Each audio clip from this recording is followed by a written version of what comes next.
तो बेबायदिनो बिपिएफ राजनितिक दोलोनि जे नियम जे खान्थि बे मथे दिनै फैयै फैयै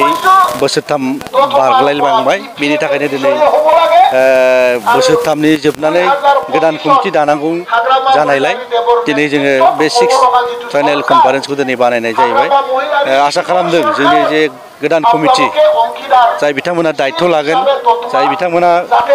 नेतृत्व होगोन बिथांमोना निश्चय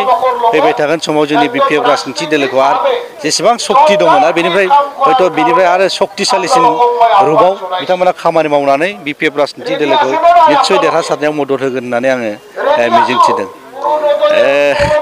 दतमा समष्टि हिसाबै बेवहाय गुबुन जेबो बिकल्प गैया बेवहाय बिपिएफ राजनितिक दोलोनि रावबो जेबो बिकल्प गैया बेवहाय बिपिएफ राजनितिक दोलोआ देरहागोन मानो होनोबा बे ओनसोलनि बिभिन्न जाति गस्टिनि मानसिफ्रा बिभिन्न जाति धोरोमनि मानसिफ्रा बिपिएफ राजनितिक दोलोनि जे निति जे आदर्श बेखौ मोजां मोनो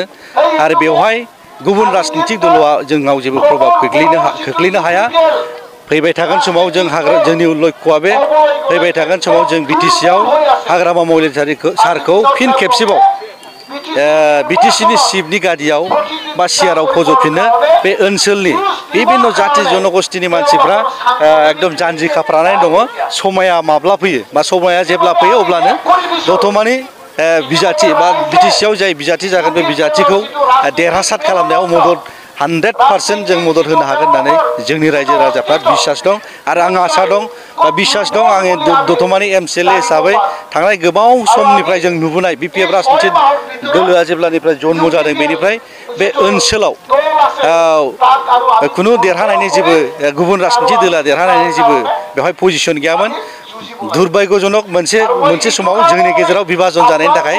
बे मोनब्रै बा खेबब्रै जे इलेक्शन थांबाय बेवहाय जोंनि दोलोनिफ्रायनो मोनथाम भागाव गावनायनि थाखाय जोङो मात्र 1150 भोटआव जों देरनो गोनां जादों बेनि बादै जों बिपिएफ राजनितिक दोलोआ बेवहाय खुनु दिन जेनफेराखै थांनाय जे बिटिआर सुक्तिनि जे धौ जे शान्ति सुक्तिनि जे धौ बेवहायबो जोङो बिपिएफ राजनितिक दोलोआ बा बिपिएफ राजनितिक दोलोखौ दतमानिफ्राय खुनु जेबो खालामनो हायाखै ओंखायनो जोंहा आसा दं बिसास दं बे ओनसोलनि रायजो राजाया बिपिएफ राजनितिक दोलोखौ गोबानानै लागोन आरो फैबाय थागोन समाव जोङो देरहासार खालामनायाव मदद होनो हागोन होननानै आंहा गृह बिसास जोंबो खोनादों बिपिएफ राजनितिक दोलोजों इउपिपिएल राजनितिक दोलोजों बा जे रिजिनेल जे राजनितिक दोलो बेखौ एबसु मानगोनां एबसुनि आफादगिरि दिपेन बर' बिथाङा खावलायनाय लोगो लोगोनो मोननैबो रिजिनेल राजनितिक दलआ बेखौ पजिटिभलि लानानै दा रायज्लायबाय थानाय बा आलोचना खालामबाय थानायखौ सोलिनायखौ जों खोनाबाय थादों पेपार मिडिया जों नुबाय थादों जोंबो दतमानि आङो दतमानि समष्टिनि एमसिएलए हिसाबै आंबो बेखौ वेलकाम खालामगोन जाहाथे भबिष्यताव जोंनि बे आलोचना खालामनाया पजिटिभ दिगै थांबाय थाथों आरो मोगथां महर मोनहैथों आं बेखौ आसा खालामबाय लोगोसेयै जे इउपिपिएल आरो बिपिएफ बे मोननैबो निति आरो आदर्शआ बेवहाय आलदा आलदा दा बेवहायनो गावखौ सारभाइभ खालामनो थाखाय सोरनिबा गुबुन राजनितिक दोलोनि मानसिखौ लेंनानै लाबोनाय बा गावनि दोलोआव जयेन होफैनाया बे स्वाभाबिक जों ओंखायनो बेखौ जेबो बुंनाय नङा जोंनि निति आदर्शखौ जाय बिथांमोना दल संगठना मोजां मोनो बे जों एकदम मस्ट वेलकाम आरो बिथांमोननि जे निति आदर्शखौ जाय बिथांमोनजों मार्चाप जाहैदों जयेन जाहैदों बिथांमोनखौबो जोंहा जेबो बुंनांगौ गैया जों आसा खालामगोन बिपिएफ इउपिपिएल राजनितिक दोलोनि गेजेराव हयथ' जों जे सिन्था खालामदों रायजो राजाया जेखौ आसा खालामदों निश्चय मोगथां महर मोनथों बेखौ जों आसा खालामो थांनाय गोबाव सम जे बे 15 बोसोर 17 बोसोर जे जों जे सासन खालाव जों जे इलेक्शन गेलेबोदों 15 बोसोराव जों खेबथाम जे इलेक्शन गेलेना जों देरहासार जाबोदों बेवहाय हारसिङै सिंगेल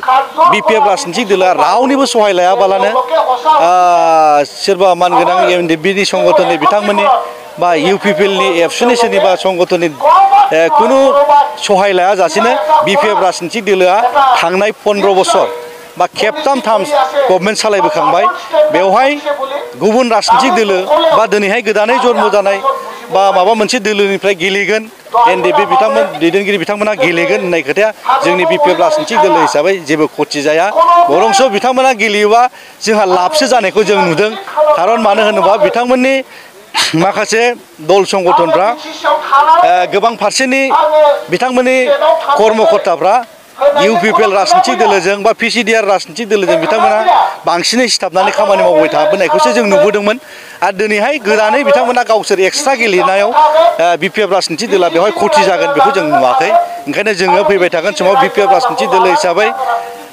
जोंनि भबिष्यतआ बिराद उज्जवल जोंनि रायजो राजाफ्रा बे ओनसोलनि बिभिन्न जाति जनगोष्ठीनि रायजो राजाफ्रा जोंनि बिपिएफ राजनितिक दोलोनि नीति आदर्शखौ मोजां मोनो हाग्रामा महिलारि सारखौ चिफ महरै सानफ्रामबो बा हदाय लुगैबाय थायो बेखौ जों बयबो मिन्थिगौ नोंथांमोनाबो मिन्थिगौ नोंथांमोननि मिडियाबो जोंनिफ्राय बांसिनैनो मिन्थिगौ हयथ' ओंखायनो जों आसा खालामदों फैबाय थागोन 2025नि इलेक्सनाव बिपिएफ राजनितिक दोलो हिसाबै बे बिटिसिनि शासन बारखौ हमथानानै लाखिनो हागोन आरो फिन खेबसे हाग्रामा महिलारि सारा बिटिसिनि चिफ महरै जागोन होननानै जोंहा एकदम बिश्वास दं।